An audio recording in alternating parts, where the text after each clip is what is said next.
We've a girls' night in here on 5 on Saturday night, including Julia Roberts giving an Oscar-winning performance in Erin Brockovich at 9:10. Now, greatest Wannabe TV moments.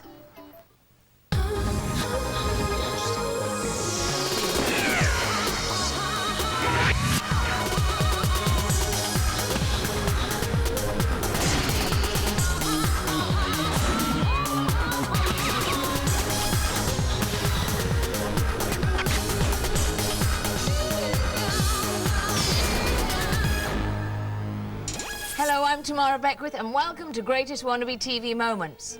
Hundreds of thousands of you voted for your top 40 Wannabe moments. So look out for your favourite stars as we see what they did before they were famous, before they were infamous, and how they got their feet on that celebrity ladder. When will I be famous? She really is kind of a classic wannabe. The song was poor, her style was poor, she didn't look great.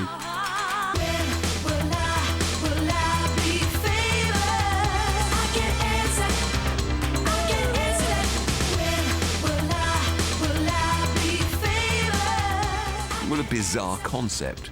He was half man, half kangaroo. He opened the door and suggested that I have a fight with him, but the problem was I was already in a headlock with one of the guards, so it was a bit unfair. When will I be famous? If she came up to me on the street and started criticising my clothes... Now it's time to start the countdown. She went on to play a balmy bird in Brookside, but at number 40, it's Claire the Hare Sweeney, showing off her singing skills. All I could see was bad teeth, bright red lipstick and a massive microphone the size of her face.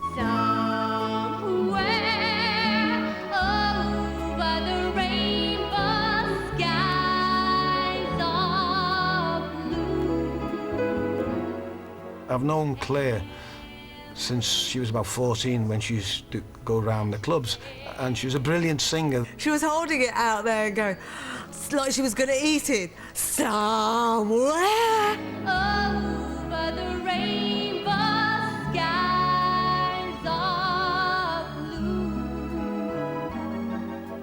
I always remember Claire Sweeney's performances because I used to stand in the wings at these little clubs. She had a great voice then and a great routine, and still as a brilliant cabaret act. Claire Sweeney started off as a club singer, moved on to summer seasons, moved on to cruises. From cruises went into acting, from acting went into Celebrity Big Brother. Celebrity Big Brother went into presenting horrible TV shows, and now she's back singing. So she could have avoided that merry-go-round of show business and just stayed where she was, really, and you know, she's had a go at everything else and she's back.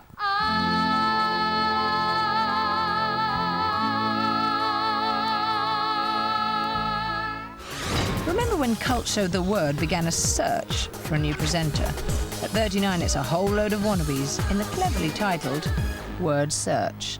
The kind of people who enter word search competitions or just generally want to be on TV or any of those reality shows are people who are show-offs, first and foremost. Yes, indeed. 5,000 people, including me, all over the UK, applied for the job to appear beside Amanda de Cadenet. Word search on TV, a perfect vehicle for somebody like Davina McCall, because you have to try to get yourself across very fast, and to do that you've got to be a bit brash and a bit loud. Davina, well, you don't need me to tell you, that has been her down to a T throughout her entire career. And if they get onto television that way, then that's fine. Either you have to know someone or do one of those shows. I remember being really shocked when I was contacted that my application to Word Search was successful. The second callback, I had to do a little fake interview. You've got pretty high profile, but I'm afraid that Amanda seems to be a bit more of a celebrity. Does that make you just want to scratch your eyes out or put crushed glass into a girdle, or? And I do remember a producer came in and asked me if I'd considered changing my hair color to get the job, and stupidly I said no. Like, I guess I thought all of my personality was in my dyed red hair or something, but I got the job anyway. Because she gets all the attention, it means I can just get on, and hopefully by the time anybody notices me, then maybe I'll be a bit better than I was when I started. Well, one would hope. 9 consonants and 5 vowels make her name.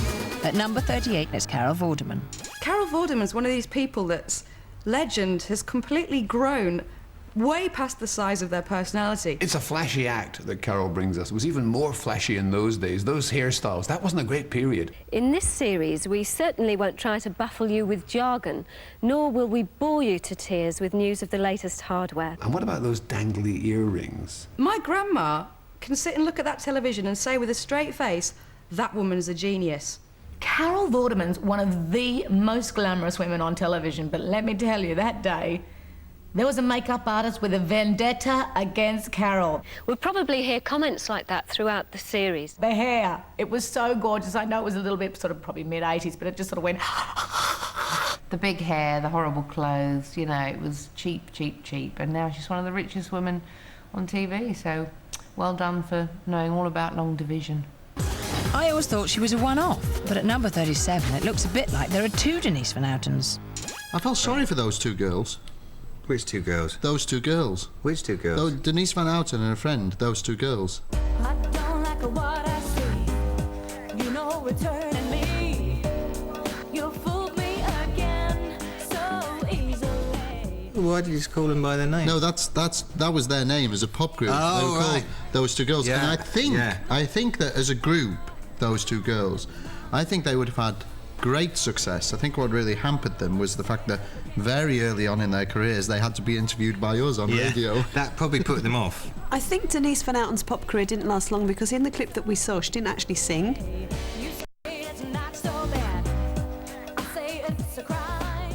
I think Denise Houten's pop career didn't last very long because she's not very good.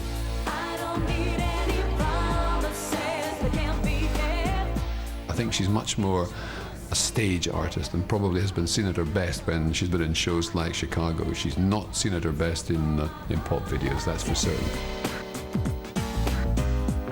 That's all I'm looking for. Here is a Tony Award-winning actress, so she obviously can sing. She can She's sing. in a pop group. There are only two of them. One of them doesn't sing, and it's Denise. Despite being unsuccessful in previous talent competitions, at 36, Peter Andre proves that you shouldn't stop till you get enough. This is my absolute favourite clip. Clearly, what we learned watching that is that he's been an insaniac all his life. Yeah. He was very like Michael Jackson, only more freaky. When I had you to myself, I didn't want you around. Those pretty faces of lovers that made you stand out in a crowd.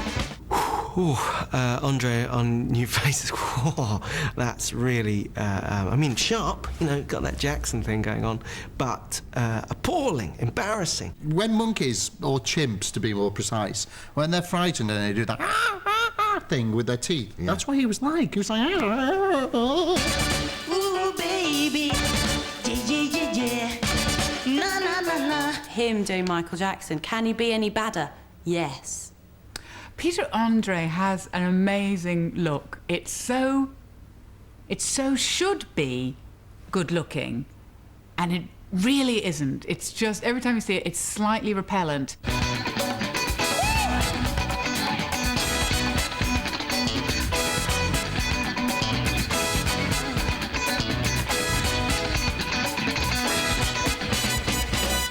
I kind of don't mind, because it's like, you know, you're not harming anyone. Every now and again, if you want to pop up every 10 years with your oiled chest and bring out a terrible record and we'll all point and laugh, that's fine. Some might say she now presents TV shows for people with low IQs. At 35, Trisha shows us that it's always been that way. Seeing Trisha as a kids' TV presenter, I did kind of go, God, you really don't care what you do for money, do you? Hello, I'm Trisha. Oh, hello, I'm Colin. Trisha's appearances on Play School, a fabulous Australian program, I think shaped my life, to be honest. This, the blue mat, this is the sea. And these cushions, they're the land. Because now I understand how to put primary colours into building block type scenarios and understand people's problems at the same time, because there was a real lick of that through it as well. I just couldn't believe that she later became this sensible woman giving advice to, like, teenage pregnant girls and stuff. And when the music plays, like that, to swim in the sea on the blue mat, all right? Swimming? You can play this too. You can just use a chair or a cushion for the land. Surely, to be a kids' TV presenter and to pretend to be a swimming turtle in the sea, you need a certain level of fitness. Oh, I hope we reach dryland soon. Hey, music stops, quick. You're on dry land.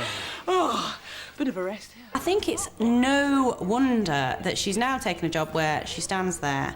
Occasionally she might have to do this, but that's about it as far as physical activity goes. That's it for part one, but stay with me so we can reveal more memorable Wannabe TV moments. My segment was about going on a dinner date with, 12 strange women. Intriguing. Find out what that's all about after the break.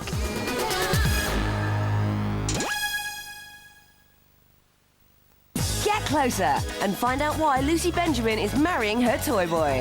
Plus how Lorraine Kelly lost a stone. Get closer now.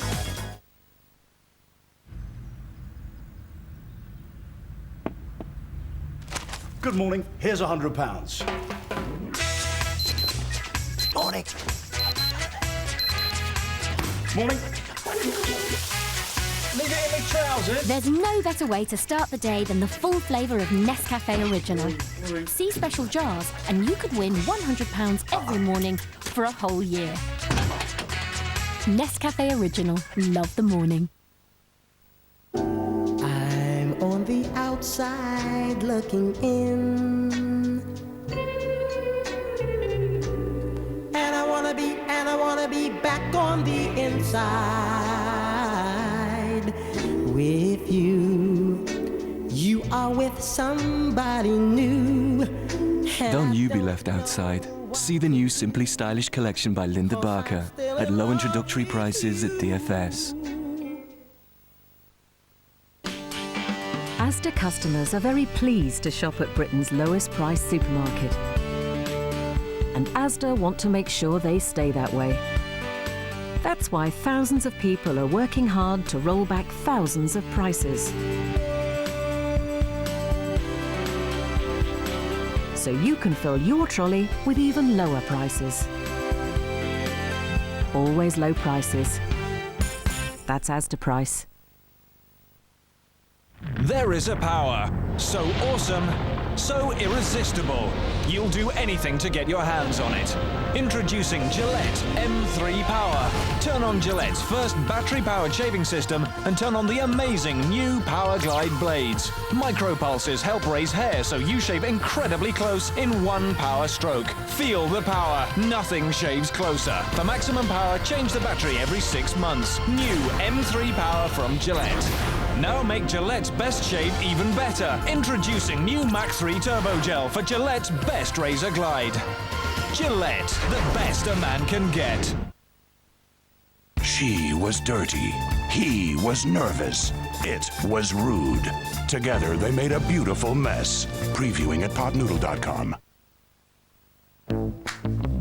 She gets her hands on my boxers. She decides my bathrobe looks better on her. She douses herself with that expensive stuff she bought me. She even steals my rubber ducky. But there's one thing I won't let her touch. Some things are just made for a man. Introducing For Men from Head & Shoulders, with a high-performance zinc formula for men who want deep-down clean, real control. Maximum anti-dandruff protection. Head & Shoulders introduces the end of dandruff for men. At least now she knows what she can touch. It's back, the one you've been waiting for. Hits 59 with a 411. Hits 59 with Eamon, Khalees, and the massive #1 from Usher. 40 of the hottest hits around with Ozone and the #1 smash hit from Natasha Bedingfield. Hits 59 with Avril Lavigne, Kylie Minogue, and the massive #1 from Brian McFadden.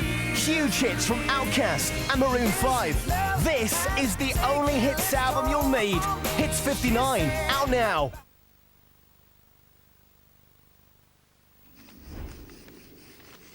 All I've ever done is bend my life around what men decide they need. Well, not now. I'm sorry. I won't do it. More than just a pretty woman. Julia Roberts' season continues with Erin Brockovich. Saturday at 9:10 on 5. Welcome back, and let's get straight on with the countdown. Her grandfather used to write books like The Big Friendly Giant. But at number 34, Sophie Dahl looks like the BFG might really stand for the Big Friendly Goofball. Sophie Dahl has given hope to all plump little girls that they can actually all become beautiful models if they wanted to. Sophie Dahl, she looked really simple. My God, she was ugly, wasn't she, then? Welcome back to Roald and Quentin, who we were talking to earlier. And who are you? What are you doing here? My name's Sophie and this is Mould. What? I think they were obviously one of those families that it's not quite sort of middle class, it's not quite aristocracy, but they're from that family where they're all artistic and they've got plenty of money, but they're all slightly mad. This is who? Mould. I'm her grandfather. Mould? Mouldy? She's called me Mould all my life, yes, all her life. I don't know if you saw much of the Sophie Dahl we know today, but maybe we got quite a glimpse of what she's going to look like when she's an old lady. She's the original Sophie from the book, my book, The BFG. So you are a heroine of a book? With the little spectacles and everything. She's now a model, and you look at her at that age with those bulletproof glasses and that hair slipped back, and I just thought, what an ugly little thing. She was already a beauty, wasn't she? Oh. Who would have thought she'd grow up to be the sex kitten that she is today? There was something about her. She's very confident, very happy to be in front of the camera. She did have that sort of background, so whatever path she would have chosen, I think she would have been successful. It was the classic little dork growing up to be the stunner. Where do you go when even Rich and Judy won't use you on their TV show? At 33, Abby Titmuss tries to get her career back on track. She starts off with John Leslie and she kind of goes Richard and Judy, then boom, porn channel. Hi, I'm Abby Titmuss, and you're watching the Censored Freeview from Television X, Britain's best for adult entertainment. She didn't have to change her name for the porn channel, did she? Or for a nature programme. Yeah, you get those kind of... You know. Yeah, you do, yeah. Abby Titmuss to me looks like a hooker who's got a TV show. Call us now, or contact us online, and you could be watching 3 channels of the wildest in sex tonight. Some people kind of look down on Abby Titmuss now. Oh, isn't that terrible? You know, God, one stage she was a reporter on Richard and Judy, you know, and oh, look, you know, she's doing porn. Join us tonight, and any night of the year, you could choose to watch from the wildest amateur tapes to the biggest American movies. Whatever reason she's there, good on her. But Abby Titmuss, what are you doing? I would imagine, you know, after you've allowed John Leslie inside you, probably porn's not a bad idea. It's probably cleaner. Big Brother's Nick Bateman doesn't seem so nasty at number 32. What is nasty is his sense of taste, hair, clothes, attitude, gait. This morning was my first appearance on UK television, and I kind of cringe when I kind of watch that clip now. We're off to a place called Elephant on the River, which is in Pimlico or Chelsea. The item was about dating and the various forms of dating. And my segment was about going on a dinner date with, 12 strange women. It's the first sort of about 5 or 10 minutes, and you walk in there and you think, either you think, help, what am I doing here? Or, yeah, I'm glad to be here. The other guy on the item, he was called Damien Goby, and we used to work at the same company. And I think on that kind of dating arena, you do need a Batman to go with you, so you do need somebody that can act as a wingman. Everyone here has been very welcoming, and that's the way it should be. I mean, it's like social intercourse on a very good level. I mean, I've thoroughly enjoyed it. Sometimes you look back and go, my God, that was me. Did I really do that? Did I really say that? I'm kind of glad I'm not the person I was back in 1997. Well, I hope I'm not the person I was, but I don't think I am. He's better known as his alter ego Ali G, but at number 31, we can see how fine the line is between fantasy and reality. Sacha Baron Cohen's early presenting style is not far off what actually became Ali G. It's bad, it's wicked, it's wagga, it's rugger, it's fresh and funky, it's boom boom, shake the room. He looks very embarrassed, doesn't he? He doesn't really know what to do with himself. I don't know what he's done to himself. He's got very enormous eyelashes and sort of very like a bit sort of cow-like. And we're going to be in your face for 5 days a week until you beg us to stop. His tongue's slightly in his cheek, but tongue-in-cheek doesn't work on slough-based cable channels. That enthusiasm that's very kind of kids' TV of kind of, whoa, it's all really good! But you can sort of tell that he's thinking, but it's not, is it? He looks like the kid who's the nerd in the class, trying to be cool. We are using the latest technology. Just check this out. Look at these video phones here. Look at these video phones here. Look at these androids. Androids cost us millions here. We have an internet site here. Look at that. Fantastic. You got to remember, it's two things, isn't it? It's either entertainment performance or it's your real self, and sometimes your real self doesn't transfer. Next up, she found fame in Footballers' Wives, but at number 30, this is the moment Zoe Lucker's career really blew up. Zoe Lucker in a naval training video. Kid, Andy, Kid. Hi, Andy. Hi. I was desperate to see a naval because you know what she's like on Footballers' Wives. You're in a good mood? Well, I was just telling him about this deployment thing, you know. Yeah, and the triathlon championship. Aye. Triathlon? She's doing a lot of chin work, look, on that. I'll have to check your gear out in advance, you know, privately, like, make sure your speedo's up to the mark. Well, yeah, you know, check it out anytime you like. She's got these kind of mad staring eyes. She'll say something and she'll... First of all, the sports shop in town, it's the one in plain blue lycra. I don't think they'll have it in your size. Brilliantly, she's got that fluffy lion, and she pulls it out of her bag twice, and both times she pulls it out like this. I've got a little teddy bear for the triathlon. Oh, look! Hey. You expect the person she's with to go like that. She's bringing a lot of drama, a lot of edge to that. Suddenly there was this massive explosion.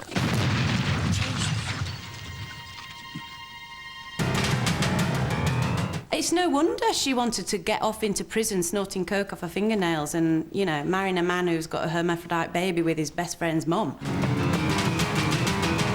Gareth, come over here, give us some help! Gareth!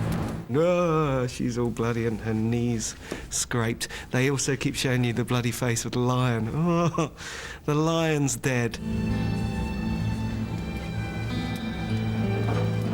I think nowadays in Footballers' Wives, the makeup that she wears, it's just also camp. And her acting was probably better then, I think, than it is now. Not half as dramatic and quite natural.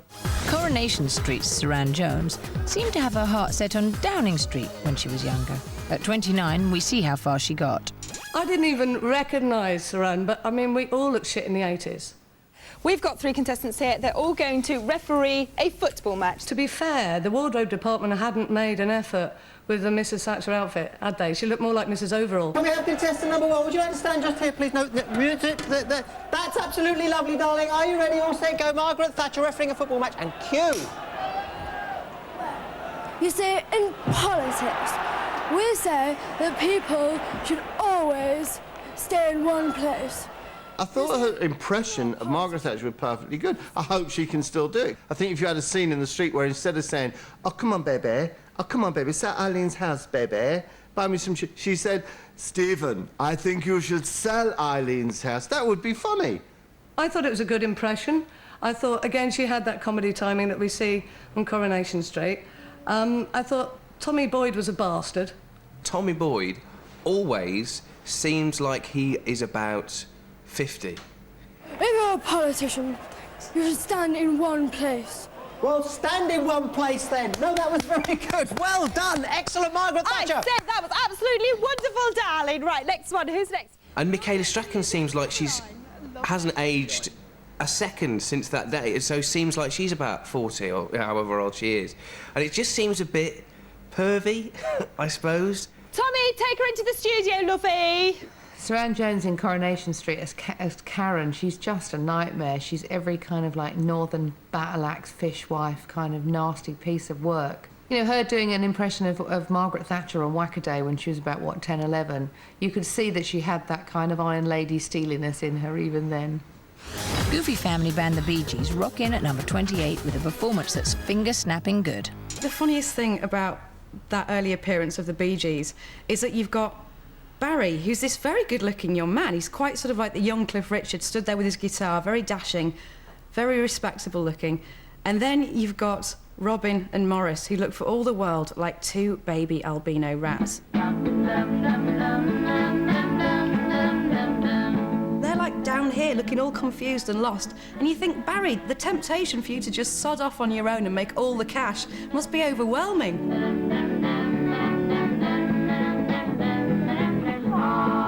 The best thing was Robin Gibb's ability to finger click. You have to watch the finger clicking.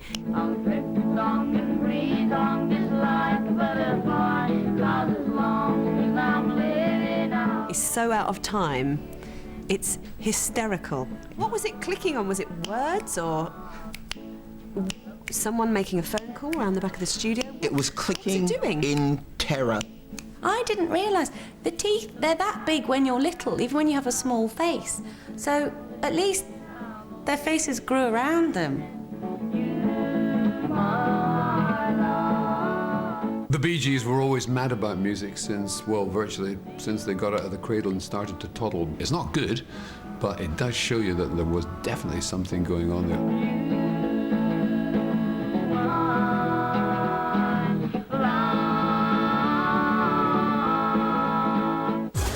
He might look like a second-hand car salesman in a karaoke bar, but at 27, what we really have is a second-rate football manager in a TV studio. Terry Venables being like a club singer. Terry Venables is a club singer. That's how he manages football teams. They make me glad, they make me sad, they make me want a lot of things that I've never had. Terry Venables seems to be just excellent in He's an all-round everything he entertainer, does, isn't he? He's just, yeah, he's completely talented. Gets the crowd going, works them, knows how to play them. And it's no shock to see him crooning away. Is that my dad used to be at weddings? You're fooling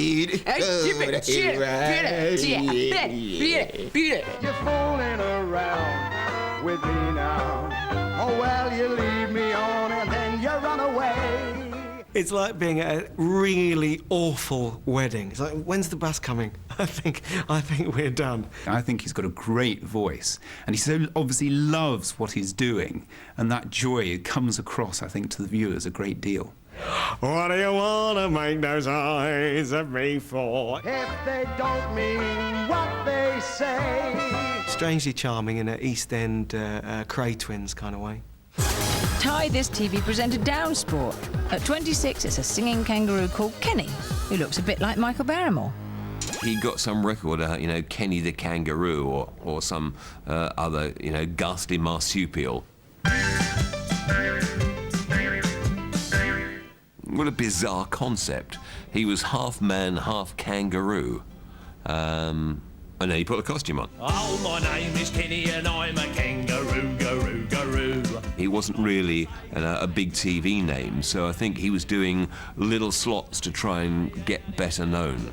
And if you were ever to ask me what I really love to do, I say boing all over Australia. There are a lot of kangaroos out there that don't kangaroo as well as Michael Barrymore did. It's probably why he's gone off to New Zealand. I mean, it's that Australasian feel. And if you ever caught up with us and that's what we love to do, we say boing all over Australia. He was just a wallaby wannabe at the time, I think. Before we hit the top 25, here's a reminder of the great wannabe TV moments we've seen so far. At number 40, you voted in that bawling Brooksider Claire Sweeney. While at 39, the wannabes battle it out to win word search. Well, at 38, it's Carol Vorderman. But at 37, it's a pretty pop pairing for Denise Van Houten. At 36, Peter Andre dances like a mysterious girl. At 35, Trisha comes in from a land down under. While at 34, you chose the model granddaughter Sophie Dahl. With the triple X Factor at 33, it's Abby Titmuss. But looking for love at 32 is Nick Bateman. 31, you thought Sacha Baron Cohen's presenting was all right. And at 30, Zoe's right out of lucker. At 29, it's young conservative Saran Jones. Clickety-click. At 28, it's the Bee Gees. At 27, Terry Venables is managing to stay in tune. And jumping in at 26, it's Michael Barrymore. Next up at number 25, it's more a case of hot feet than cold feet, as actor James Nesbitt dances his way into the world of showbiz.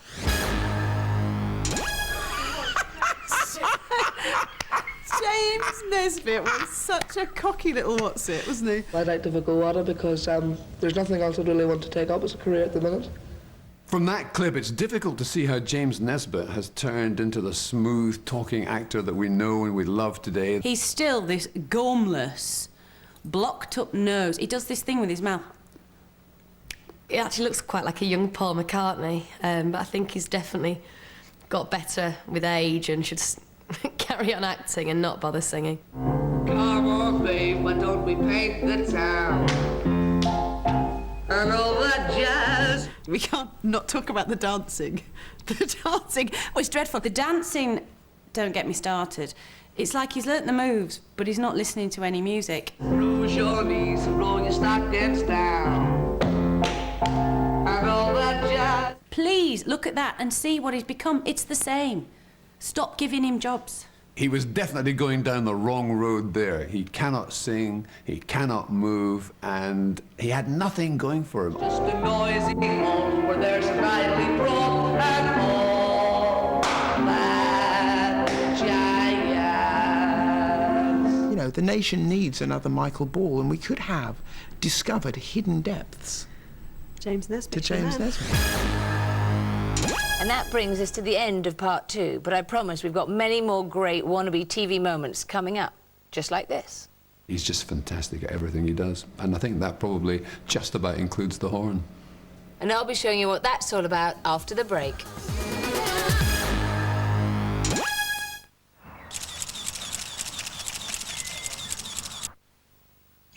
The fragrance of lavender and chamomile.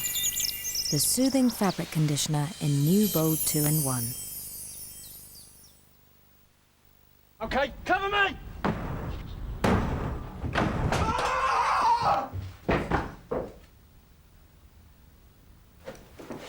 Drop everything on Saturday the 25th.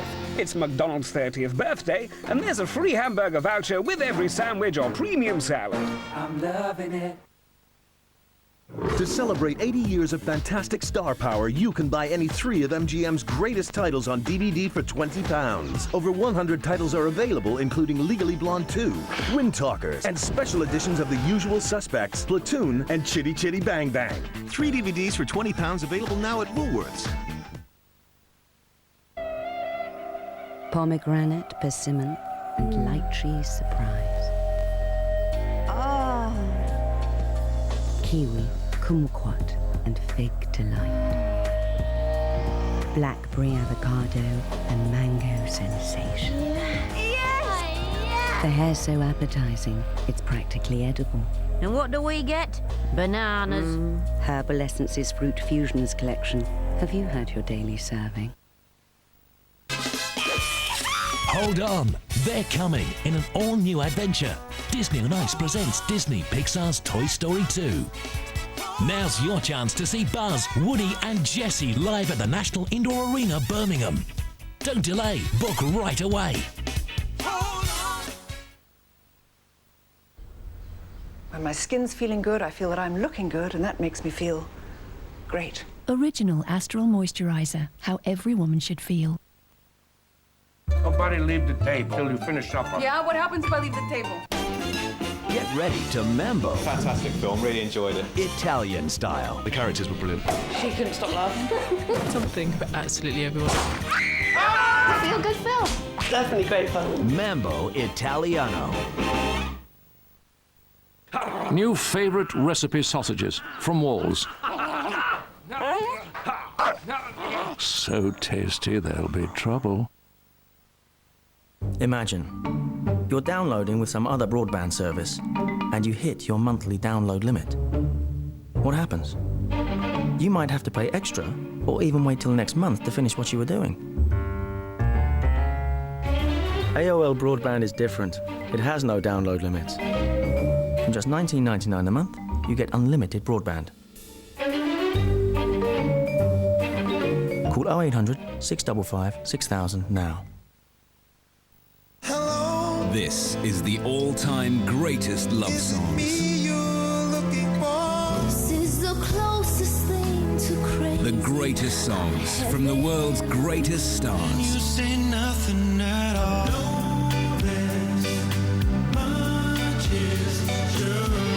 Songs that touch the heart. The all-time greatest love songs. Out now.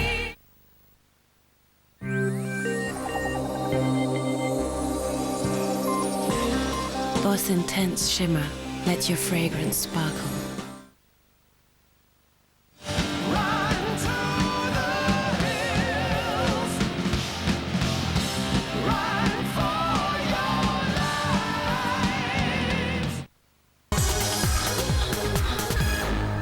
Welcome back to our countdown. At number 24, Jude Law discovers how to handle those tricky multi-million-pound movie and divorce deals on the Pocket Money programme. Pocket Money programme was a series of programmes that helped early teenagers and younger kids to handle their pocket money in terms of where to invest, how much to save, even whether or not they were getting enough from their parents. Dad? Yes, son? Have you got my pocket money for this week? Sure. There we are. £5, all right. Jude was 13 and a half, and now he's 31 coming on 32, so he was smaller.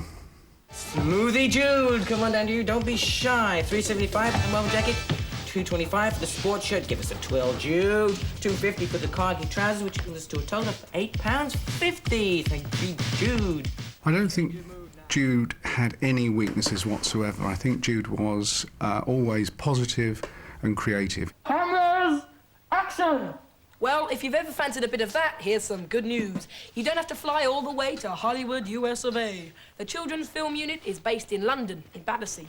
And we've invited a few of the filmmakers along today. There was one sequence where they kept getting the words wrong, and it was joyous because it's fresh, it's unscripted, and how they responded just makes good television. You hear about Plymouth Argyle? They lost every away match. No, I didn't hear that. So what did they do about it then? Well, their manager got a bit of balsa wood, carved a demon's face into it, and they took it to everyone. They took it to every away game. Take two. If the Pocket Money programme helped Jude Law to discover the creative possibilities of playing different characters and doing a good job professionally, then I'm very glad that that's where he found it. The man from Auntie stifles his laughter at number 23, as Ben Elton interviews a man with a collection of commuters' curiosities. I thought that Ben Elton was some sort of freaky, out-of-place Brighton lesbian. Railway honour is pretty big business these days, but if you're really into relics, one of the best places to go is Collector's Corner at Euston Station. You know the lesbians from Brighton, who are all a bit cross and they all, all read a few books and everything? He looked like that. I loved it. The hairdo is such a standard lesbian hairdo, and I just thought, Ben, you go get him. It's supporting the girls. Ben Elton wasn't presenting a straight news item, really. I mean, he was taking the piss, really. You think? Yeah. Ernest, you really have got a fantastic number of signs here. Tell me. That's much strange to see Ben Elton there, just more upsetting. Because he's always still the same, isn't he? But he's got his Mike Reed glasses and the crazy mullet. It looks like someone's attacked his head. Because of the nature of the man, because he collects signs and he's a little bit strange, as soon as Ben Elton walks in, it feels like a comedy sketch. Has that got a special place in your heart? Your first sign?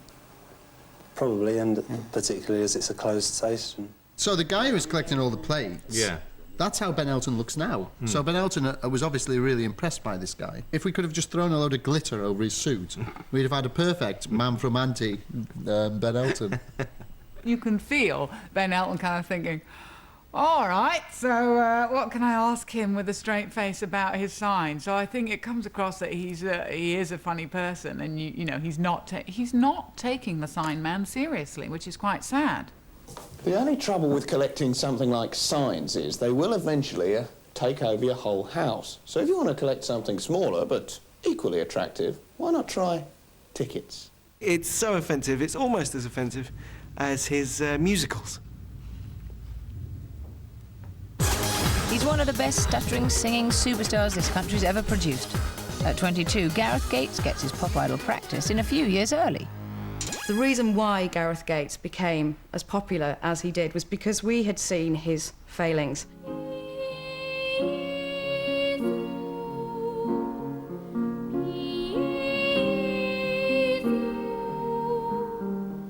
He's singing his heart out, but he looks terrified.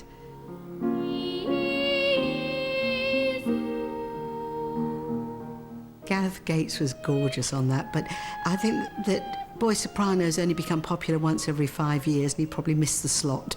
His voice is very strong. There's a lot of twang in that sound, and there's a lot of similarity, actually, with what he's doing now. I think I worked out the reason why his potential wasn't spotted at that time. I think it's because he wasn't very good.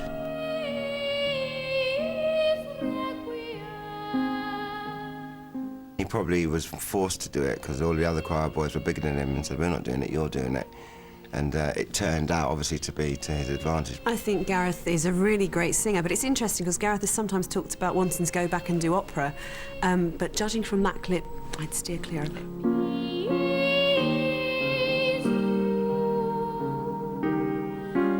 Singing that little song as a choir boy did nothing for me whatsoever. He just doesn't cut it. I think we've said goodbye to Gareth already. Presenting corporate videos is often a good way to get into TV. And at number 21, Carol Smiley does her best to sex up this financial film. I feel really sorry for Carol Smiley in this because it's a corporate and they're done badly. That's their nature.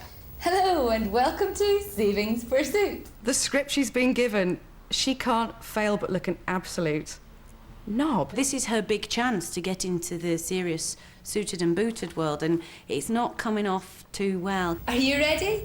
Pen in hand?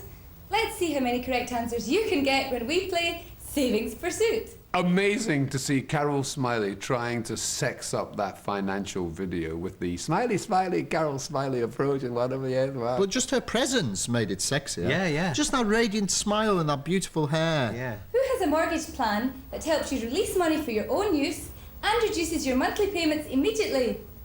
Is it your... And what about how tanned are Carol's hands? They look a little freaky as she's putting a few sort of things up for us to see, and I think, they can't be Carol's hands, surely. I think she's gone a bit hard on the self-tanning action. What? It's probably not deliberate career sabotage. God damn it, she sounds like she's doing it in a public toilet. If you want to take advantage of this opportunity, will you do nothing, rob a bank, or fill in a proposal form and return it to Monroe Asset Management? Smiley by name, smiley by nature. I think all celebrities should adopt that policy. I think they should have a name, a surname or a first name that reflects the personality they want to project. Abby Titmuss. There you go. Jeremy Irons. Yeah. That's all from me until the next game of Savings Pursuit. See you then. Bye. I won't be famous. I will be famous. Now, he starred in many Hollywood movies, but at number 20, this young man looks like he'd prefer a bit of train spotting. Ewan McGregor was just such a little kitten.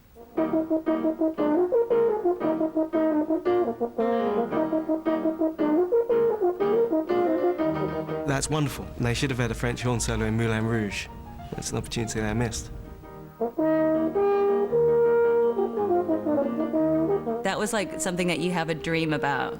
You wake up the next morning, you go, I had this dream where Ewan McGregor was a kitten, but he was playing the French horn really well.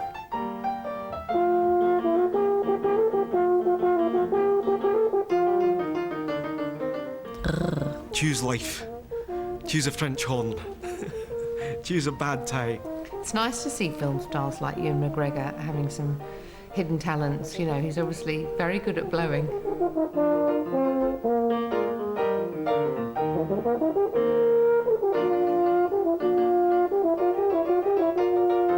You're a second-rate horn player, my young Padawan.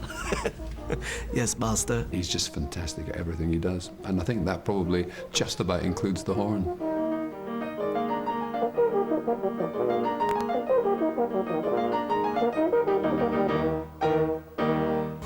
He was one of EastEnders' hardest hard men, but at 19, Ross Kemp shows us his sensitive side.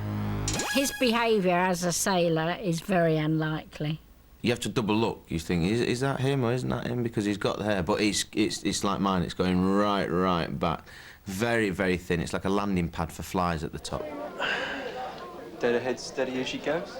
Let's get in there. Hi. Is it all right if we sit down? No. So, what's your name? Tamara. Tamara, that's a nice name. I'm Andrew, or you can call me Andy. I don't think it's ever difficult to recognise Ross Kemp, whether hairy or bald, because there's something inimitable about his acting style. There is a magnificent plankishness about it that once you hear that voice and that delivery, you know that's Kemp. I think Ross Kemp makes as good as John as anybody. So I like what you got on. That's really nice, then. And that's not too bad either, actually. It's very sexy, don't you think? Yeah, very, very sexy, yeah. He looks very different. He looks like he's got sort of Del Boy Trotter's hair from about 1985. It's quite thick on the back, but, you know, like a gauze on the front. They can break or leak. I'm good, ease her up, all right? Okay. I can't imagine any man saying that if they can get away without wearing one. Oh, you're so sweet. Don't think it was realistic at all, really. It was all too quick. As Gladiator, he made millions of women swoon. But it's a different story at number 18, when Russell Crowe first entered the celebrity arena. Russell Crowe looked great then, and he looks great now. He looks like a cross between sort of Adam Ant and the Stray Cats. I particularly like the bit where it pans out and there's a totally unnecessary blind, and then he peers through it.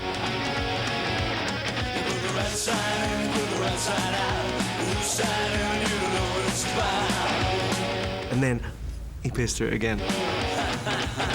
Just going, hey! It was an 80s cross between... I presume it was the 80s. I don't know, Shawaddy Waddy with a bit of Depeche Mode thrown in.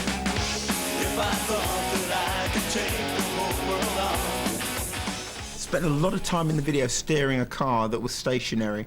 This was It's a bit worrying. like Grease Lightning, actually, wasn't it? It was like a cross between coming out of the 70s, doing that bit of Grease with the new romantic in there. You probably thought there's a good fusion. He had the intensity in his performance that will make the name Russ LaRock reverberate throughout history, I think. Yeah. No one will forget him. No, everything will reverberate when he does that leg shaking. You look at that and you think, thank God he could act, or he'd have been a plumber. Regardless of how he's dressed, or if he's a rocker, or if he's a big major film star, I think he's just fantastic. It's time for another EastEnder to show their early potential. At 17, Patsy Rickey Palmer hits the spot. I think that Patsy Palmer was the first ginger bird I ever fancied, actually. Patsy Palmer, pre-Clearasil, looks like something from The Exorcist. My sister's a greaser. It makes her prone to spots. The fact that she had spots made me think, got a chance here. Her cosmetic cleanser just isn't enough. So she'll be feeling pretty vulnerable. So you think, got to be in there. Patsy Palmer is very pretty. I think she's very pretty. And she does. I think she's a great actress, and in that Clearasil, there's no other actress that you could have got. Patsy Palmer looks absolutely superb for it. It's that middle part of it where she looks best, when she's looking into the mirror in just jeans and some kind of vest thing. And help prevent spots. A bit like a female, very young East End version of Bruce Willis in Die Hard. Oh, yeah. Yeah, now you say that, I can see it. Patsy Palmer post-Clearasil looks like the cover of Kay's catalogue. Now she uses it every day. It's really made a difference. Maybe it's gone too far. You've got The Exorcist, or you've got Kay's catalogue. Like, which one do you want? I don't want either. She's still in a battle of the boobs with Jordan. And at number 16, we remember the first time we were introduced to Jodie Marsh's natural charms. I don't know if I'd call Jodie Marsh a celebrity. To be a celebrity because you're a pole dancer,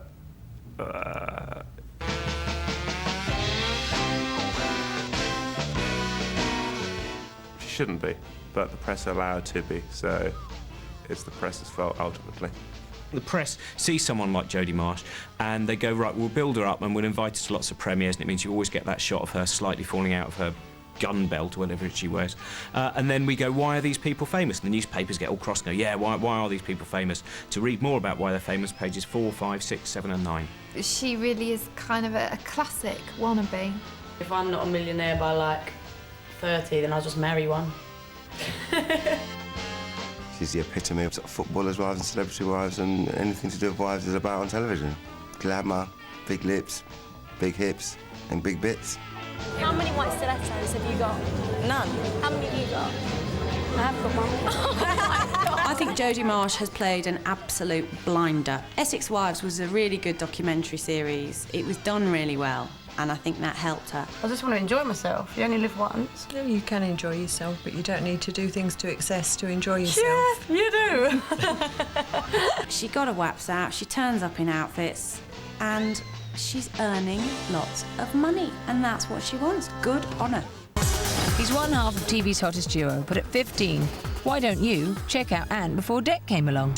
I don't think it was so much obvious that Ant needed a good sidekick then as that he needed a good kicking. Hey, look, there's a police launch. Yeah. There's Rooney.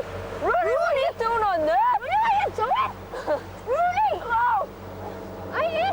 He's irrepressible, but he's irrepressible in a way that you just want to slap down. Really over the top. Somebody asked him a question, somebody told him a joke, and he went, Yeah, and I've got this great joke for you. Right, what have Rupert the Bear and Winnie the Pooh got in common? Dunno. They've both got the same middle name, the. It's good, isn't it? Oh, I was doing really that. I'm sure he just didn't know what the joke was and why it was funny. Okay, mate, I've got this brilliant joke, right? What do Winnie the Pooh and Rupert the Bear have in common? Well, it's obvious. They're both bears. It's great when he does his put-out face, because he doesn't go half, he's kind of like... And he obviously dyed his hair now as well, because he had this kind of sort of nice, mousy, full head of hair, whereas now it's kind of half his head and pitch black. He was very cute, but I think Dec coming along has definitely helped his chances. That's it for part 3, but we have bigger, better, wonderful wannabe moments after the break as we near our top 10. I don't think she really appealed to anybody. The song was poor, her style was poor. She didn't look great, she didn't look warm, she didn't look stylish. You can just see that whatever he does, he's going to develop into the sort of person that plays psychopathic Siamese twin gynecologists with aplomb. And there's more where that came from after the break. This is Ron Seal One Coat Tile Paint. You know what it does. Ron Seal. It does exactly what it says on the tin.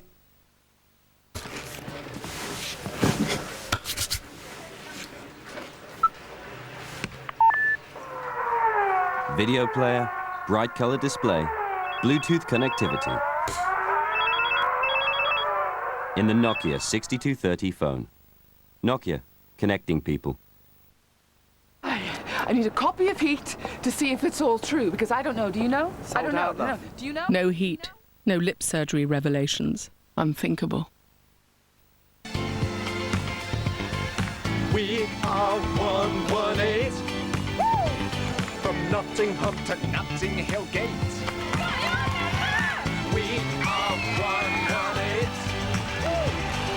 118. We do more than numbers, mate. I got your number.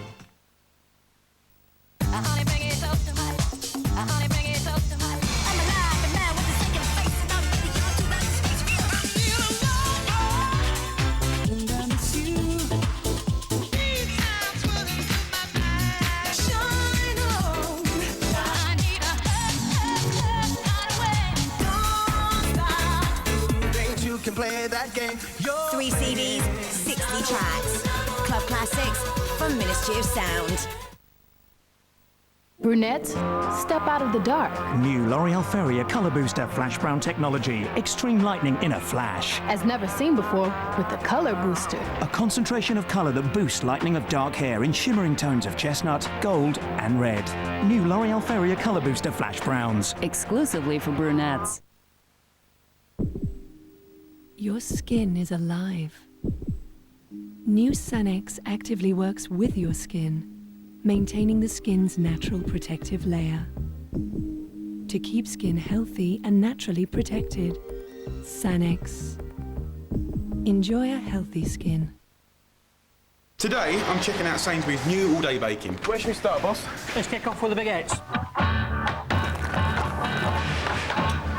What do the punters think of it? Our customers love warm bread. We put it on sale and people are flocking round it. Fresh bread is now on the shelves. Right, everyone, shift over. More bacon? Bake all day now, mate. Fancy another shift? Oh, no. Fresh bread baked all day. You can't knock that, can you? No. Behind the looks, he's all business. Tom Cruise. You killed? No, I shot him. Bullets in the fall killed him. Collateral. Oi! Come back and finish me off, you wimp! What's the matter? Too spicy for ya! Pepperami. It's a bit of an animal. Imagine a rental store with over 17,000 titles. You can have as many as you want for just $13.99 a month. And you don't even have to leave the house. Blockbuster.co.uk. It's like having the UK's biggest rental store in your own home. You click your order, we post you your DVDs. When you've watched them, you simply post them back. Blockbuster, bringing entertainment home. Sign up now and the first month is free. I'm going to Harvard. Road trip? No, I'm going to Harvard Law School. Why? This is the type of girl that Warner wants to marry. A law student. You got into Harvard Law? What, like it's hard? Legally Blonde, followed by The Farm, Sunday at 8:05 on 5. You can't sing, your hairdo's rubbish and your feet are too big. He may be a big worldwide star now, but at number 14, it seems that Simon Cowell once had a proper job. I think there are a lot of things that people do in their lives or their careers, be it on television, be it in the outside world, that, you know, it'll always come back to bite them. The song is going to be Barked by Wonder Dog, and it's a real rough mix.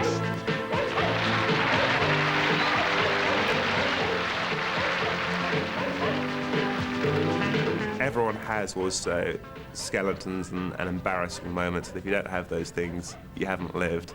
I'm not at all surprised that Simon Cowell is willing to dress up and prance around to promote something, because these guys are so tenacious, they're so ambitious, and they've all been there right from the start. And it's the latest hit from Wonder Dog, and Zach Powell is with me now. All right, then calm down, yeah, OK. You know what I mean? Hi, Gary. How'd you do? Now, where did the idea come from? Well, I decided I ought to make a single, actually. My motto in life is truth, justice, and the canine way. I think without a doubt it almost certainly is Simon in there. What you really need is him on the other side of a table, sitting like that, telling himself in the dog suit exactly how rubbish he is. Anything is possible. He'd do anything for his record. Who's your dislikes and your influences in the music trade? Influences probably the Corgis, Bow Wow Wow, the Canine League, the Beagles, and dislikes, Cat Stevens. Cat Stevens, where's that? I just hate him. Have you ever met Cat Stevens? Yeah, he's barking up the wrong tree. Well, now we know why Simon Cowell never mentions that rough song. It's not to be found in his biography or anywhere. The dog suit's embarrassing, but then so's wearing your trousers up to your ribs. Simon, I'd like to say to you, as you have said to so many other people, that, mate, is rubbish. They were the ultimate wannabes, the people who did absolutely anything to get on telly. At 13, it's the hopefuls. Part of the show where people are given the chance to do anything to get on television. The Hopefuls started the year after I left, but it grew out of something that I always had to do, which was I had to work with the geeks. We provided Spacey with 6 fresh sheep's testicles, and to make things more interesting, we put them into a bowl of pig's blood. The word was supposed to be, that kind of classic Friday night TV, come back from the pub, turn it on and go, ugh. I'll do anything to be on TV.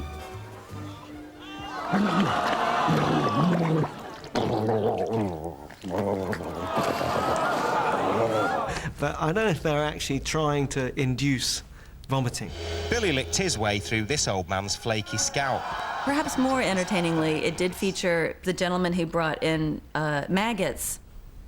He poured them into a cereal bowl and just happily gobbled them down. There is a limit at which you should just stop, because no one's going to respect you and no one's going to give you a job. Kirsty of London thought she had the answer to our Grammy snob. She left Arthur speechless. Take note. I think this is it. Desperation. An opportunity to be seen, have their few moments of fame, but unless you've got the talent to back that up, it's a waste of time. Everybody won, that they got the attention they wanted, and certainly the Word got the entertainment that it craved. She really, really, really wants to be a presenter. At 12, Miss Halliwell crosses presenting off her list of ways to become famous. Geri Halliwell definitely needed policing herself before she was set loose on the streets to give fashion tips. Obviously, this was pre-Trinny and Susanna, because they always look quite nice. And she looks unbelievable. Jerry Halliwell on Fashion Police looks like she's straight from the New York drag scene. This is the Fashion Police, and baby, you're busted. Oh What's your name? my God, Jerry. She doesn't so much need policing as like Operation Shock and Awe. Well, Maria, what are you wearing? You're in serious need of a makeover. What's on her head?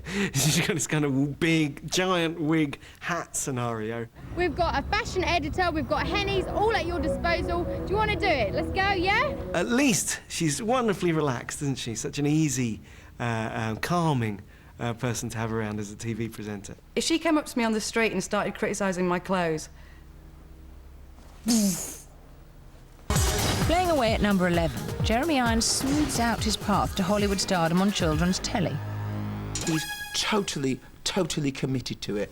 He's playing everything as though it's RADA, it's the RSC, it's the National, it's a Hollywood movie. You can just see that whatever he does, he's going to develop into the sort of person that plays psychopathic Siamese twin gynecologists with aplomb.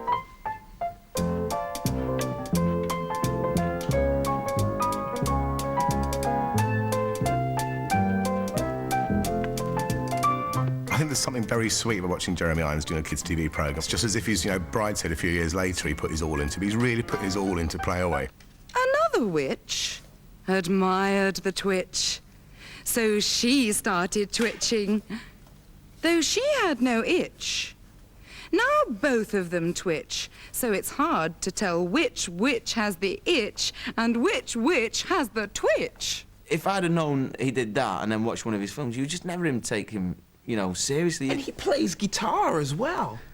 MTV Unplugged is awaiting Jeremy. Multi-talented. He's multi-talented across the children, teens, adults, music, singing. Bustling down the street in the morning, worried that the bus might be gone. Do you hear the breeze through the leaves in the trees? All of it, of course, pales into insignificance in comparison to that mustard polar neck. And it's Jeremy Irons. Jeremy, can you imagine it? In an American version, would be like Bruce Willis presenting Playdays, That's Jemima, sorry, I missed you. Something like that, They must have been trying their hardest not to die with laughter, thinking, God, this is what we're doing for money. I can't believe it, Actors Guild. It's gonna kill me, it's gonna kill me. Did you have a lot of hay? Did I have a lot of hay? No, I'm asking you, did you have a lot of hay? I had stacks of it. Oh. Yeah, I can't understand my bad fortune, Last year, we were burned down. The year before all that, we were flooded out. And now this, this is the last straw. We're almost at the climax of our countdown, but before we reveal your top 10 greatest wannabe TV moments, let's recap numbers 25 to 11. At 25, you chose James Nesbitt treading the boards, but just in front at 24 is Jude Law. At 23, Ben Elton sees all the signs. On Singing for Stardom at 22 is Gareth Gates. At 21, Carol Smiley's managing her assets, and Ewan McGregor must be brassed off that you only voted him in at number 20. Rubbering up at 19, it's Ross Kemp, and at 18, it's Russell's crowing. At 17, Patsy Palmer squeezes her way in, and not quite in pole position at 16, it's Jodie Marsh. At 15, it's the way Little Ant tells them, while at 14, you voted for a dog that sounds quite a lot like Simon Cowell. At 13, you gave the hopefuls one more chance to get on the telly. Charlie, Romeo, Alpha, Papa at number 12. It's Jerry Halliwell's Fashion Police. And at 11, from Try Hard to Die Hard, it's Jeremy Irons. But now it's time to reveal your top 10. And at number 10, it's the original footballer's wife. But it seems that she did not always have her eyes set on Mr. Beckham. I just thought Victoria Beckham looked so much better in those days, the sort of stage school ponytail and the slightly chubby face. I'm Victoria Adamswood. I'm 19 years old and I'm from Hertfordshire. What I've learned from watching Victoria Beckham pre-Spice Girls is that despite what everyone thinks, sometimes a fat head is better than a thin head. My dad used to be a singer, so he's really interested and always asking how it's going. And everyone has a fatter head when they're younger. But it's okay. to do with the hair, isn't it? Because later on, you have hair thinning products. Look at this difference. Right, Victoria Beckham younger. Right. Victoria Beckham now. Yeah. Right. The fatter head suited her more because it lent to her smiling more. In those early days, you know, she was just being her. I think she wanted, like everyone else, you know, wants some form of fame or some form of adulation or some form of success. She was quite sweet when she was younger, you know, she had this sort of, she was quite, you know, a lot plumper than she is now and had this awful big hairstyle, but she was quite endearing. Whether saying that she fancies Ryan Giggs has done any favours with David, who knows. And I've usually got a big Ryan Giggs picture, but it's disappeared. I know, because they burnt it because they don't like it. One of the words that the public won't associate with Victoria Beckham is warmth, and you look at that and you realise actually she's got loads of warmth. And she has got that. You just don't see it now in public, but it's there privately. Gemini got nil point in 2003, but if you thought that was bad, check out Samantha Janice's Eurovision entry at number 9. When Samantha Janice did the Eurovision, it was just tragic. I thought Samantha Janice did a terrible job for us in Britain. I thought last year that I'd seen the worst performance at Eurovision ever with Gemini, but in fact I think Samantha Janice tops the lot. Half the world is hungry just through being born. Half the world is hungry, half the world can sing. Wrong half, Samantha. I think she was kind of trying to do a Debbie Harry, but ended up looking and sounding more like Boy George on acid. I don't think she really appealed to anybody. The song was poor, her style was poor. She didn't look great, she didn't look warm, she didn't look stylish. It makes you think, you know, as a singer, she makes a damn fine actress.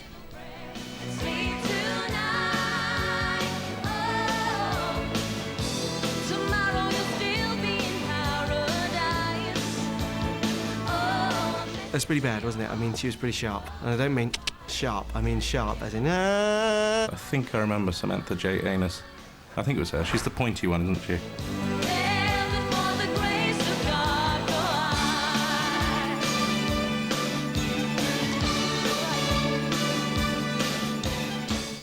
No, I mean, they all blend into one.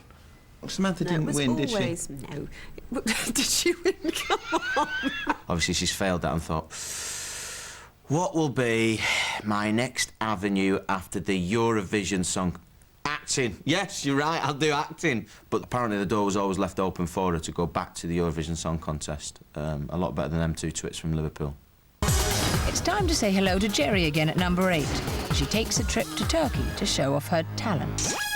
I think with Jerry, she was just anxious to do anything. I just think Jerry Halliwell is amazing. She's like a cockroach. As it happens, it didn't matter. She still certainly became a star.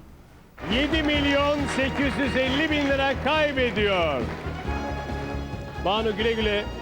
There's a deadness behind the eyes that's just like, I will do whatever it takes to move me on to the next stage of my career. When the world ends, there will still be Jerry Halliwell doing something.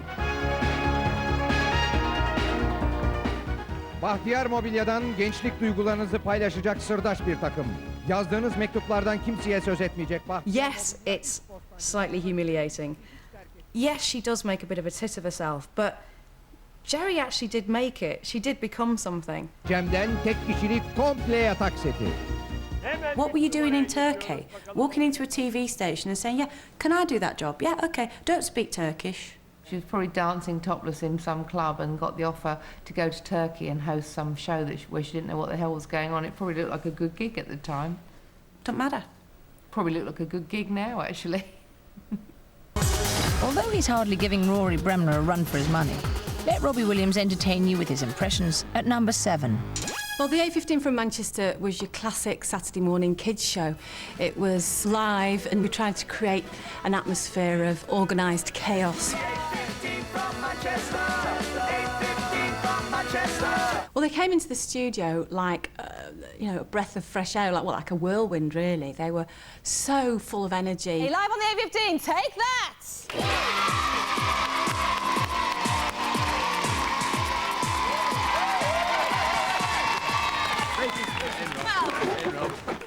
They all sort of had their own little, like, party piece, which they did. I know Howard, I think it was, sat there and suddenly put his leg behind his shoulder, and it was just, he was like this rubber person. I'll tell you what, I can't walk for a week after this. That is amazing! Just Robbie Williams was like a puppy, you know, he was like manic, running around the place. I've got a little letter here from Natalie. It says, I've seen Take That. I've seen them at the Fast Forward Fun Date. They were brilliant. And she sent a little... Look at them, they're chuffed a bit with this. And his impressions, although not terribly original, they were good, you know. Robbie, you're a bit of an impressionist? Well, I don't know about that. But I'm a little impressionist. It's Jimmy Savile. Cliff Richard, Rob, Cliff Richard. Hi. Has this been on Playing Tennis yet? Oh, OK. Still Wolf Barker, yeah? OK, yeah. Well, he's now moved on in his impressions, hasn't he? From Frank Spencer to Frank Sinatra. And I think I'll leave the viewers to judge the quality of that impression. What a big breakfast needs is a big sausage. But what it doesn't need is a big man inside it making a big nuisance of himself. And that's what's at number 6.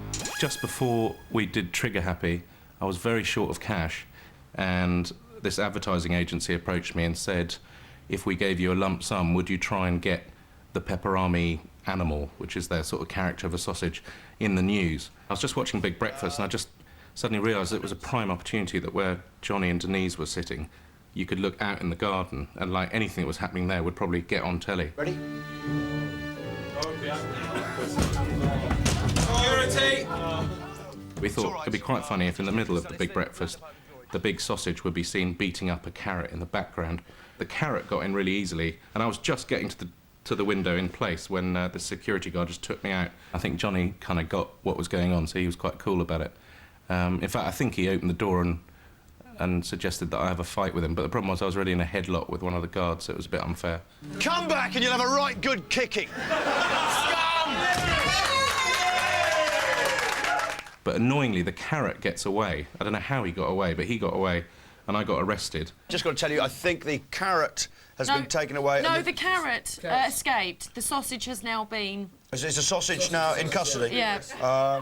It was really bad because it was actually the day that Trigger Happy first was going out on Channel 4. Obviously, it wasn't very politically smart, really, to attack a Channel 4 programme on the day that my Channel 4 programme was going out in the evening. So Channel 4 had to bail me out, and then everyone had to apologise, but it was all right. Our top 10 of the greatest wannabe television moments continues after the break. But what will be number 1? There is a right way to be a poser and a wrong way to be a poser, and he completely did it correctly. I actually fancied him. That's a little clue as to one of the moments in our final part. Find out which one when we come back after the break. I've always said, have a plan and quit while you're ahead. You're not getting out, young man. You owe me. And if you seek peace... What do you want, son? A shot at the title? Plan for war. In this business, everyone wants a piece of the action. Layer cake. Detention vehicle heading north on the 101, over. Members of the jury, have you reached a verdict? We, the jury, find the defendant guilty as charged. This is not a prison. No walls, no bars. It's harder than that. The child was to tame single-handedly a wild Mustang. Step back, step back!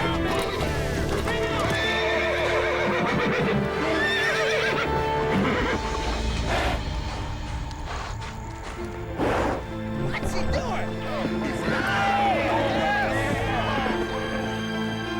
You let him go, you bring him back.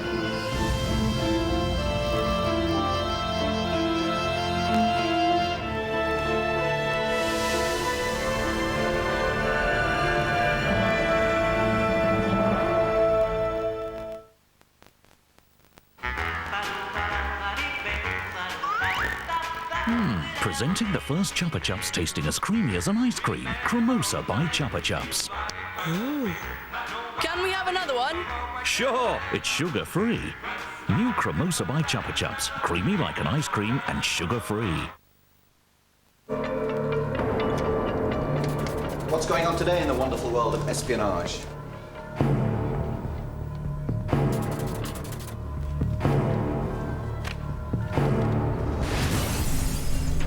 Spooks Series 2 on DVD. Buy it now.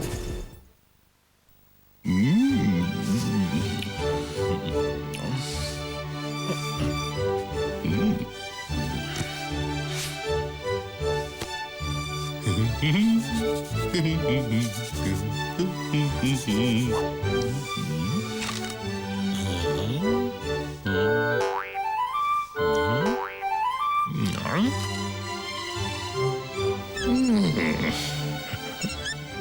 Bull gives you wings.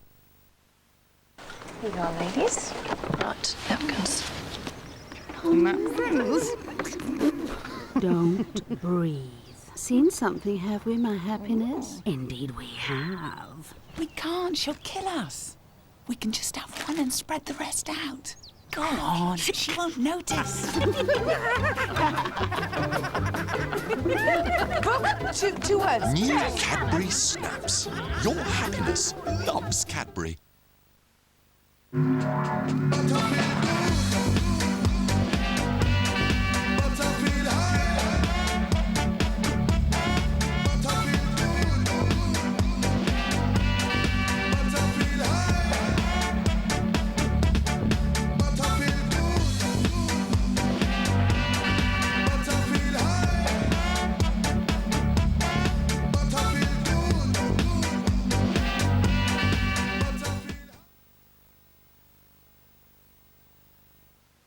Nobody had ever seen anything like this. His age, to have an 8-pack, not even just a 6-pack, is totally incredible. If I could speak to the boy's mother, I would ask her if she really fully did the research to understand what she's doing to this child. The World's Strongest Boy, Monday at 9 on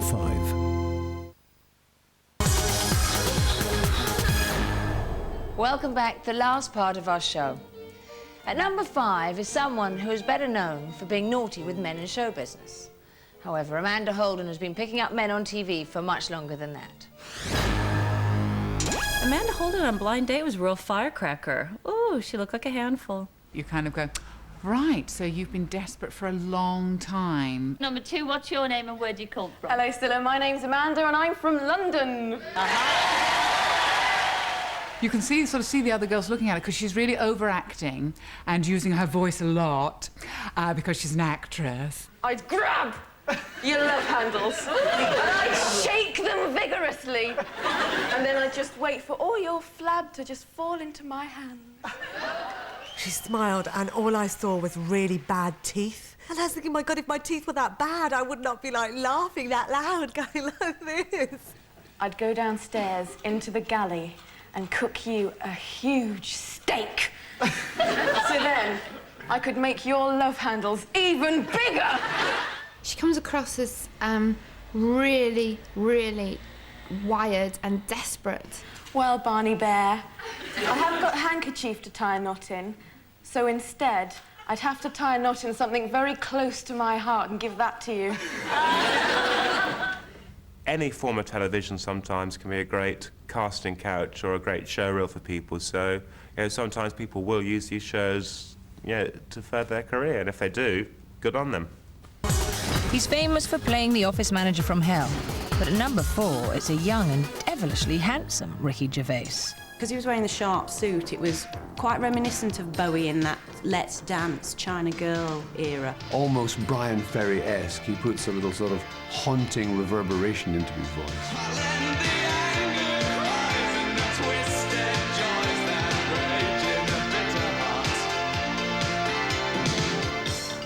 I actually thought that Ricky Gervais was fantastic. I really liked his performance. I think if I'd heard that at the time, and if it had made the top 250 or whatever it didn't, I might have gone out and bought that, because it was pretty cool.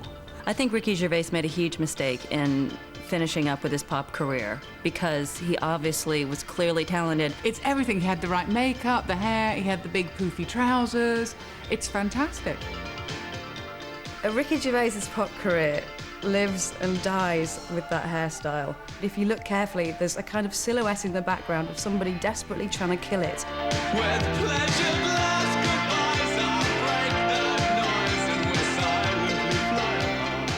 There is a right way to be a poser and a wrong way to be a poser, and he completely did it correctly. I actually fancied him. If that video had ever made it to where I was at school in near Melton Mowbray, I would have bought it and I would have probably fallen in love with him. I thought he looked really good, didn't he? He looked slim and You'd never know that chisel-jawed and like he hadn't had a meal.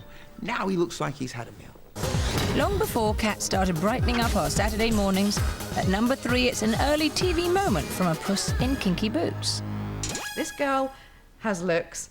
She's got brains. She's got a rubber dress. This is lycra with rubber, and I use this. It hangs really differently, and people go up to it. They're very attracted to it. We're doing very, very well with this at the moment. So, you know... And she's got a fantastic Birmingham accent. I don't know what she did with that, but she should bring it back. Well, I used to be a bunny girl in the 60s. And I used to wear things... And in the 60s, this was 30 years ago. And we were demeaned. She's demeaned. Do you feel demeaned? Not at all. Surely isn't this something totally different from the subject that we're talking about? Yes. I mean, it would make no difference what they were made out of. Cat Deely sounded a little bit different on Kilroy, I thought. She had a very strong Brummie accent, whereas I'd always thought she was from the West Country. So where is she from? I don't know, West Birmingham, maybe. Suddenly, SMTV and CD UK has gone by the by. It's like SMTV. SMTV. Beat me, whip me, call me Cat. The thing that concerned me about Cat Deely in that rubber outfit was that she appeared to have more than the usual number of nipples per breast. I think less nipples are more effective. I think she's a lovely hostess. With these days, a great accent. What a great accent. He always had the cute face, but he didn't always have the great skills. At number 2, David Beckham kicks more than just his football. David Beckham's appearance on Daytime is just fantastic, mainly because he actually had a lower voice then than he does now. Yeah. What about the royal wedding then? Did you see it? What? Don't go to the tower. Why didn't you see it? I was playing football over the park. We're vocal coaches, and to see a voice breaking in reverse is really interesting because it's a unique phenomenon. Why are you special in the sports world? Oh, I won the Bobby Charlton Soccer School finals, skills finals. What I did find really alarming about the clip was Sarah Kennedy, because she's just like this mad auntie, and she's obviously not very good with children because she's sort of grabbing David and going, oh, move, move. What is this? Is it football? I've no idea. What are you doing? Come on, clear the sport. Come on, we need some room here. Move up, girls. Now, what did you actually... Come on, David. Do a bit with your... There we are. Right. Show us what you did.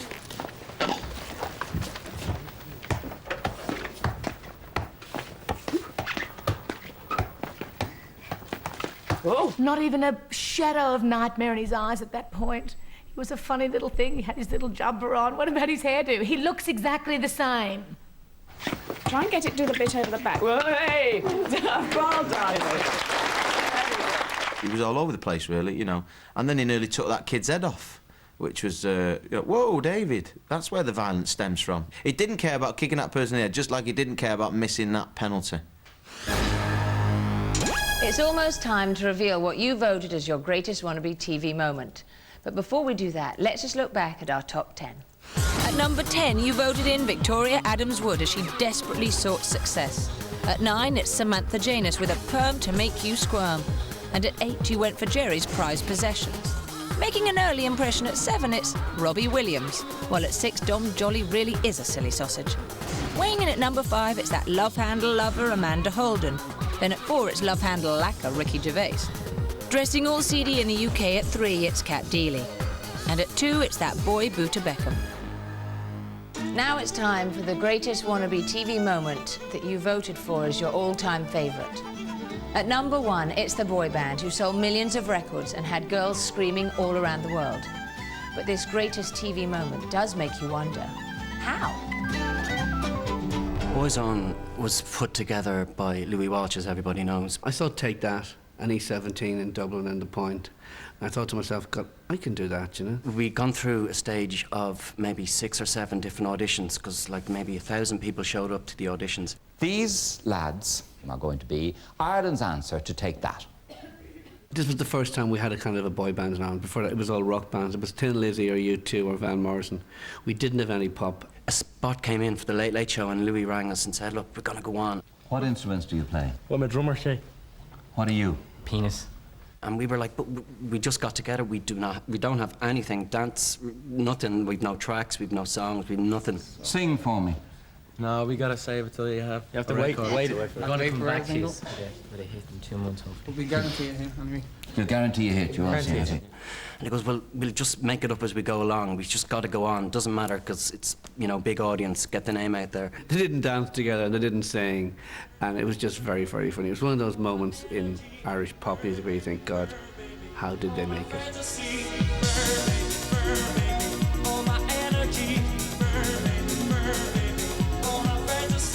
We just decided then to just dance, if that's what you can call it, like, but yeah, we decided to dance.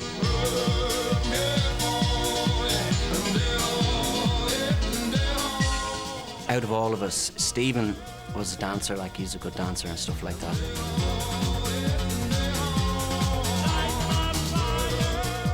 Keith was probably the most awkward. Keith, don't forgive me for this, but you were probably the worst dancer out there.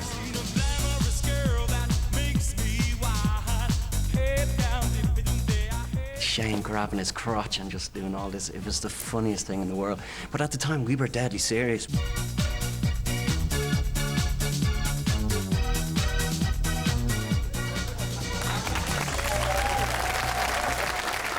was exposure in a very strange way, and at least everybody knew them. Everybody talked about it for days and days and days. Once we got on the stage out there, we just, I don't know what happened, we just took it away and did our own thing. But it was good, it was a good crack. And that's it, the end of our countdown of greatest Wannabe TV moments. I hope you've enjoyed them all, from Jodie Marsh's Booby to Boy's Own Boogie. Who would have thought they have anything in common? Good night. There'll be no bright lights and red carpets for our 9 celebrities as they get down and dirty on the farm. The agrarian revolution begins this Sunday at 10. Next tonight, the truth about celebrity ads. This is my life in this room. That is a very sad comment. You are an estate agent? And look at this wallpaper. It needs decorating. Oh, definitely. really? I can tell you're a nice person, but you're not trying real hard. Let's get with the program here. House Doctor, Inside and Out, 9 o'clock tomorrow on 5.